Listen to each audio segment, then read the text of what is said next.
भवाय चन्द्रचूडाय निर्गुणाय गुणात्मने कालकालाय रुद्राय नीलग्रीवाय मङ्गलम् वृषारूढाय भीमाय व्याघ्रचर्माम्बराय च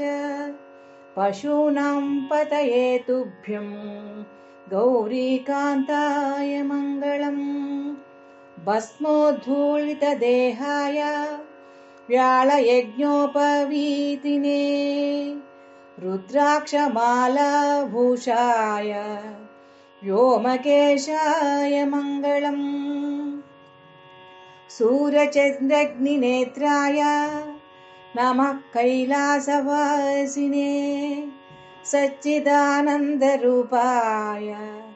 प्रमदेशाय मङ्गलम् मृत्युञ्जयाय साम्बाय सृष्टिस्थित्यन्तकारिणे त्र्यम्बकाय शान्ताय त्रिलोकेशाय मङ्गलम्